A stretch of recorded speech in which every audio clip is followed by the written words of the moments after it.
το λόγο για 6 λεπτά επίσης. Από του Βήματος βλέπω.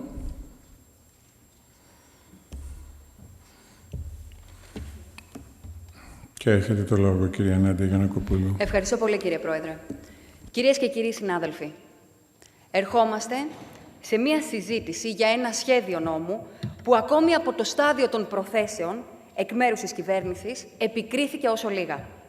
Τι να πρωτοαναφέρω από όλα αυτά τα οποία ακούστηκαν.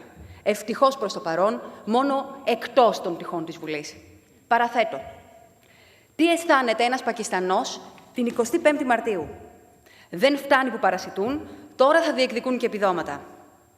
Μάλιστα, εάν κάποιος παρακολουθήσει τη δημόσια διαβούλευση, θα αντιληφθεί το μέγεθος της παραπληροφόρησης και της λαϊκιστικής προπαγάνδας που έχει δεχθεί τελευταία ο Έλληνας πολίτης.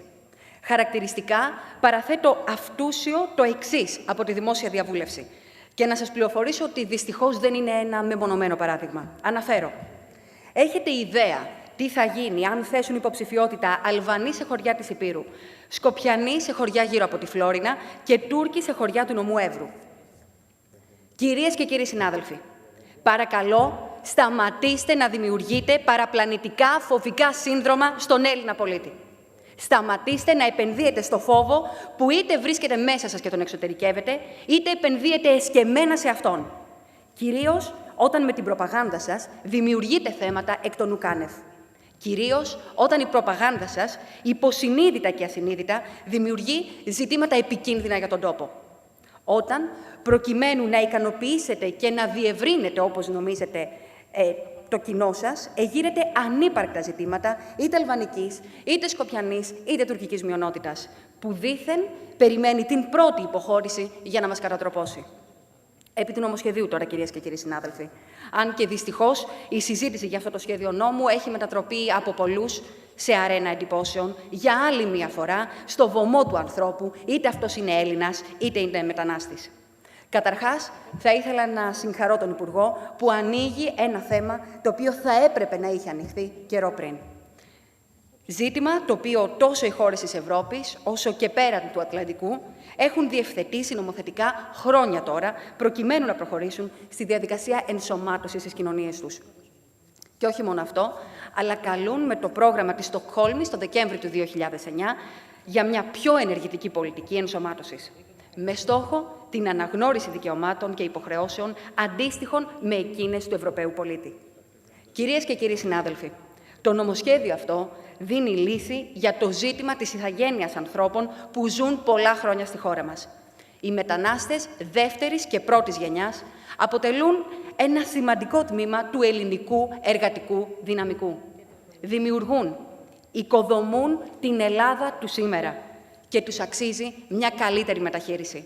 Ειδικά οι δεύτερης γενιάς μετανάστες είναι άνθρωποι οι οποίοι μεγάλωσαν εδώ, πάνε σχολείο με τα παιδιά μας. Έχουν αποκτήσει οικογένεια, στέγη και περιουσία. Παράγουν στη χώρα μας και με τη βοήθεια της πολιτείας μπορούν να είναι ισότιμοι πολίτες. Καθώς πλέον έχουν ριζώσει στην Ελλάδα. Δεν μπορεί η χώρα μας να τους στερεί τη δυνατότητα να έχουν λόγο στις αποφάσεις που παίρνουμε και τους αφορούν.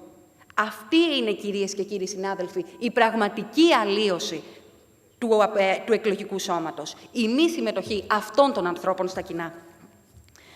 Στην απονομή του δικαιώματος του εκλέγειν και εκλέγεστε στις εκλογές της τοπικής αυτοδιοίκησης για ομογενείς και για υπηκόους τρίτων χωρών που υπάγονται στο καθεστώς των επιμακρών διαμενόντων και πληρούν μια σειρά προϋποθέσεων.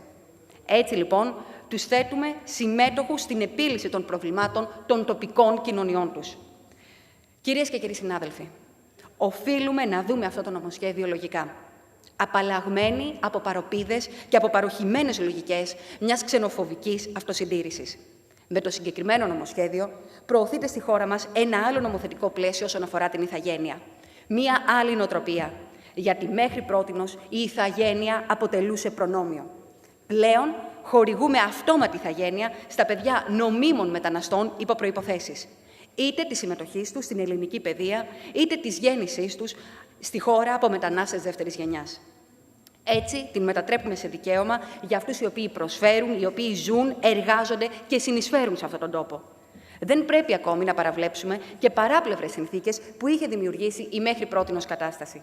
Δεν πρέπει να παραβλέψουμε καταστάσεις που συντελούσαν στην αποδόμηση μιας ευνομούμενης κοινωνίας, όπως τα κυκλώματα παροχής ελληνικής ηθαγένειας που είχαν δημιουργηθεί, όταν η δωροδοκία και ο χρηματισμός βασίλευαν σε αυτή τη διαδικασία.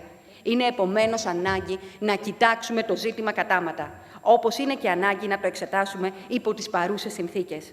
Καθώς επί των κυβερνήσεων της Νέας Δημοκρατίας δεν υπήρξε δυστυχώς καμία βελτίωση στο μεταναστευτικό. Καθώς το ισχύο νομικό πλαίσιο υποχρέωνε τους υπάρχοντες αλλοδαπούς μετανάστες να διαβιούν στο περιθώριο. Όταν όλη αυτή η κατάσταση εξελισσόταν επί χρόνια μπροστά στα μάτια του Έλληνα πολίτη, η κυβέρνηση της Νέας Δημοκρατίας δεν αντέδρασε παρά μονάχα το 2009, όταν με πρωτοβουλία κυρίως της Ιταλίας τότε υπεγράφει συμφωνία μεταξύ Ελλάδας, Ιταλίας, Κύπρου και Μάλτας για την ανακοπή του κύματος της λαθρομετανάστευσης μέσω συντονισμένης συνεργασίας και άσκησης πίεσης στην Ευρωπαϊκή Ένωση. Και όταν βεβαίως δεν έγινε καμία σοβαρή προσπάθεια για την τήρηση του Συμφώνου Επανεισδοχής των μεταναστών με την Τουρκία, ελήψη διαπραγματευτικής ισχύως. Θα χρειαστώ μισό λεπτό, κύριε Πρόεδρε. Αυτή τη στιγμή, λοιπόν, βρισκόμαστε στην κωμικοτραγική κατάσταση ο θήτης να ξεσπάσει το θύμα. Κυρίες και κύριοι συνάδελφοι, τελευταία πολύ παρουσιάζεται μία εικόνα παραπλάνησης του κόσμου από την κυβέρνηση του ΠΑΣΟΚ. Τη στιγμή που το ΠΑΣΟΚ και ο Πρωθυπουργός προσωπικά είχαν δεσμευθεί προεκλογικά κατ' επανάληψη για αυτήν τη συγκεκριμένη νομοθετική πρωτοβουλία, θέτοντας τότε σαφείς στόχους για τον περιορισμό της εκμετάλλευσης απελπισμένων ανθρώπων από κερδοφόρα δίκτυα διακίνησης ανθρώπων, για την ενσωμάτωση των νομιμοποιημένων μεταναστών και των παιδιών τους με ίσους όρους, ευκαιρίες και υποχρεώσεις, αποδεχόμενοι εν τούτης πλήρως και με σαφήνεια ότι η λαθρομετανάστευση αποτελεί μάστιγα, ότι όσο πρέπει να μπει ένα τέλος στην ταλαιπωρία χιλιάδων μεταναστών που ζουν στην ελληνική επικράτεια, άλλο τόσο η Ελλάδα θα αποκλείσει και την περαιτέρω είσοδο λαθρομεταναστών. Κυρίες και κύριοι συνάδελφοι, πρέπει να καταστεί σαφές ότι η χώρα μας προσφέρει ελπίδα και προοπτική. Την προσφέρει όμως μόνο σε όσους ζουν εδώ νόμιμα. Και τον εθνικό στόχο της καταπολέμησης της λαθρομετανάστευσης τον συμμερίζονται απόλυτα και οι νόμιμοι μετανάστες στη χώρα μας. Κυρίες και κύριοι συνάδελφοι, από τη μία η ασφάλεια που εγγυάται η συμμετοχή μας στην Ευρωπαϊκή Ένωση και από την άλλη η γεωγραφική μας θέση επεφύλασαν στη χώρα την εμπειρία της μετανάστευσης από μια πρωτόγνωρη οπτική γωνία. Από αυτήν της χώρας μαζικής υποδοχής μεταναστών. Κυρία Γιαννακοπούλου, έχετε κάνει συμφωνία να τηρείτε ο χρόνος. Τελευταία πρόταση, κύριε Πρόεδρε. Όταν αντιληφθούμε με ρεαλισμό, λοιπόν, κυρίες και κύριοι συνάδελφοι, τη νέα κατάσταση, θα μπορέσουμε να την αντιμετωπίσουμε και αποτελεσματικά. Όταν μπορέσουμε να κοιτάξουμε μπροστά, θα προχωρήσουμε και μπροστά. Σας ευχαριστώ θερμά. Ευχαριστούμε και εμείς την κυρία Γιαννακοπούλου.